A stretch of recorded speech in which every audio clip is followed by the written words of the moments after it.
Let's take a look at some of the best and some of the worst things about the new OnePlus 12. Starting off with the good stuff, let's talk about performance. There's a lot to like here.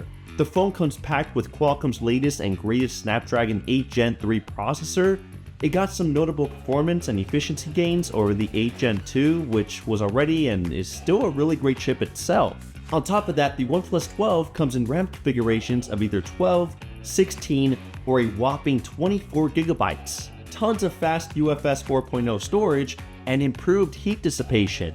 The phone is an absolute speed demon, and to add that cherry on top, it has 100-watt wired charging, 80 watts here in the US, which can charge the phone from 0 to 100% in around half an hour, 50-watt wireless charging as well, and 10-watt reverse wireless charging.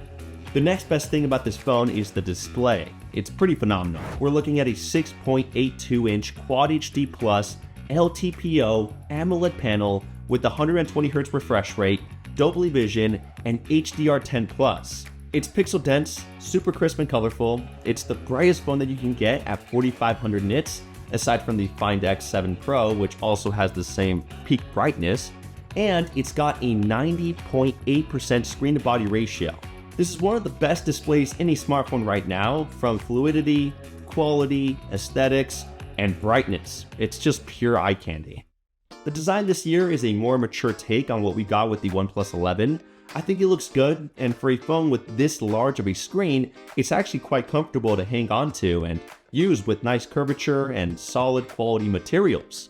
While the look of the camera housing is not going to be everyone's cup of tea, it does look a lot better than what we got with last year's model, and I think it's as good as it gets as far as this particular design language is concerned. I also enjoy the marble design of this flowy emerald color. It's incredibly unique, and it's one of the more striking designs on a phone. You can also expect to get very solid battery performance here. The phone sports a beefy 5400 mAh battery, and paired with optimization and efficiency improvements from the 8 Gen 3 processor, you'll be good to go, whether it be light casual usage or heavy power usage type where you're putting the phone through a lot. Either way, the battery will get you 3 days usage without a problem, and you should be seeing some very impressive screen on times.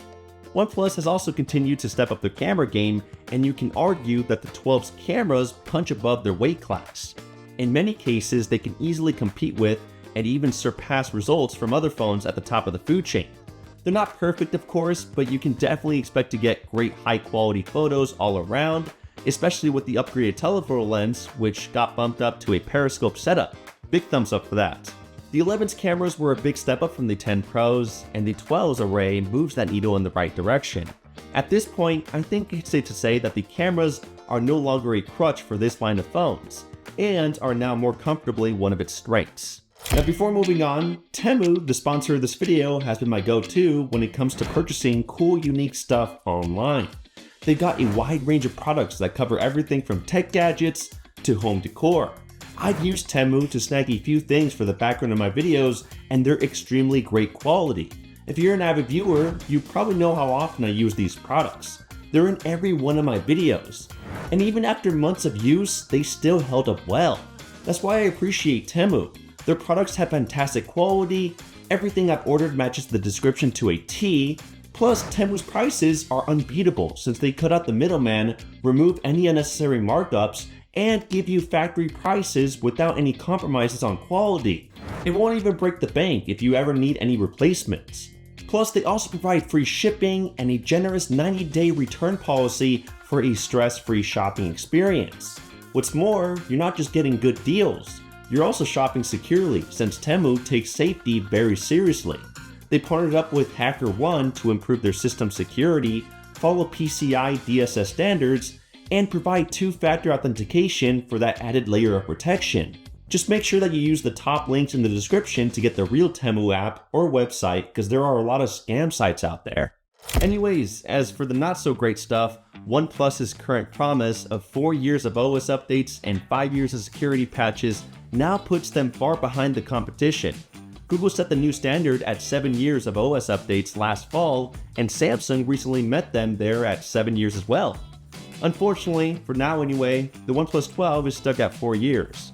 This 7-year OS update commitment is definitely a trend we'd like to see more Android OEMs follow along with. AI features have also quickly become a major selling point for heavy hitters like the Pixel 8 Pro and Galaxy S24 Ultra, and well, that's not going to slow down anytime soon. And the thing is, a number of these AI features have proven to be genuinely useful rather than marketing gimmicks. So it's odd seeing that OnePlus hasn't followed in those footsteps quite yet. It'll be interesting to see if they do at all, especially with all the quality of life potential that could be added to the user experience of Oxygen OS. This one's pretty minor, but I think it's time for OnePlus to swap the optical fingerprint scanner with something else. In fact, it's been time. Moving on from this scanner, which requires bright lights in order to be able to read fingerprints in favor of something like an ultrasonic scanner, is long overdue. The bright light can be obnoxious when you're trying to unlock the phone in dark environments, and ultrasonic tech has been around for a while at this point. It's both faster and more reliable. They can even opt for a side-mounted capacitive sensor like the one on the OnePlus Open. Either way, it's time OnePlus, it's time. Another little annoyance is that as great as 50 watts wireless charging is, in order to utilize that speed, you need to buy OnePlus's $50 proprietary charging stand. If you skip out on that, you can still use any regular wireless charger, which is cool, but charging will then be capped at 15 watts. Now the OnePlus 12 starts at $800, which can be a good thing or a bad thing depending on how you look at it, but what I want to point out here is that OnePlus is also releasing the 12R. This is a variation of the 12 that's been stripped of a few things like the telephoto lens, wireless charging, it's got the 8 Gen 2 processor instead of the 8 Gen 3, and a lower resolution display, among a few other things. But its screen is still high quality, the 8 Gen 2 is still a great processor, and it's got a slightly larger battery capacity at 5500 mAh. So while you may miss out on a few things, the 12R is still nothing to sneeze at. Anyways, those are the 5 best and 5 worst things about the OnePlus 12. Let me know what you think about this flagship. Thanks for watching, thumbs up if you enjoyed it, and I'll catch you guys in the next one. Kapow!